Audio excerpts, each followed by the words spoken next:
Wulandari. Saya Anissa Fitri Mindiani. Saya Novita Aulia. Saya Triesti Anggraeni.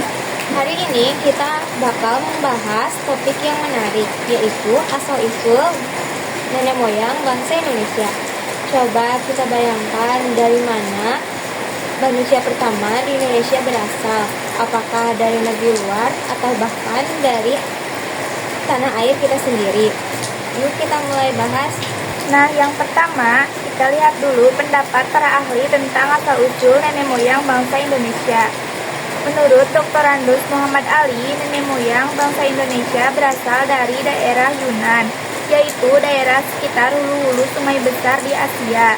Mereka datang ke Nusantara secara bertahap. Sementara Moens berpendapat bahwa bangsa Indonesia berasal dari daerah Mongol dan berpindah karena desakan bangsa-bangsa yang lebih kuat. Ada juga Profesor Hatcheprom yang mengatakan bahwa asal-usul kita dari Cina Tengah, karena daerah itu punya banyak sungai besar yang mendukung kehidupan manusia.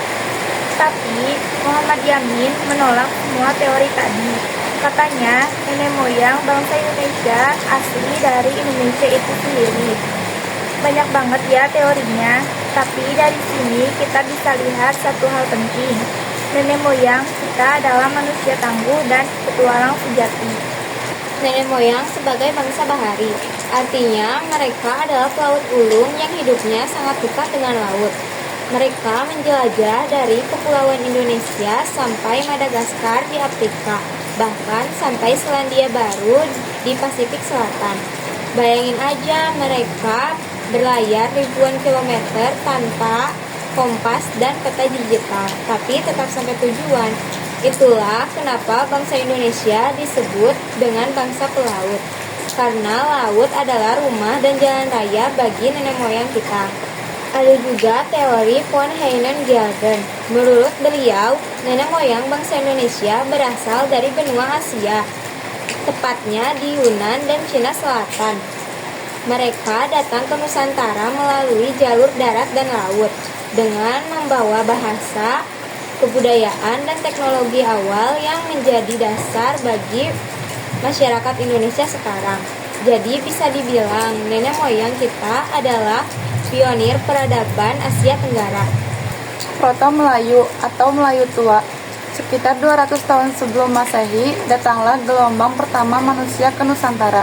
Mereka disebut Proto-Melayu atau Melayu Tua. Mereka membawa kebudayaan Neolitikum zaman batu baru, di mana manusia mulai mengenal bercocok tanam dan menggunakan alat batu yang lebih halus. Menurut mereka, masih bisa kita temukan pada suku Dayak Kalimantan dan Toraja di Sulawesi. Jadi, mereka ini bisa dibilang sebagai nenek moyang yang paling awal bangsa Indonesia. Nah, setelah itu datanglah gelombang kedua sekitar 500 tahun sebelum Masehi, yaitu Deutero Melayu atau Melayu Muda. Mereka berasal dari Dongson, Vietnam Utara, dan membawa kebudayaan logam seperti perunggu dan besi. Kelompok ini lebih maju dibandingkan Proto-Melayu dan menjadi nenek moyang suku Jawa, Minangkabau, dan Bugis. Jadi bisa kita simpulkan kalau Proto-Melayu adalah generasi pembuka, maka Deutero Melayu adalah generasi penerus yang lebih modern dan inovatif. Jadi, dari semua teori tadi dapat kita simpulkan bahwa asal-usul nenek moyang bangsa Indonesia tidak tunggal. Ada yang datang dari Yunan, ada yang dari Mongol, dan ada yang percaya asli dari Nusantara. Tapi satu hal yang pasti, nenek moyang kita adalah bangsa tangguh, pemberani, dan cinta laut. Semangat menjelajah dan kerja keras. Mereka itulah yang harus kita teruskan di zaman sekarang. Terima kasih sudah mendengarkan. Wassalamualaikum warahmatullahi wabarakatuh.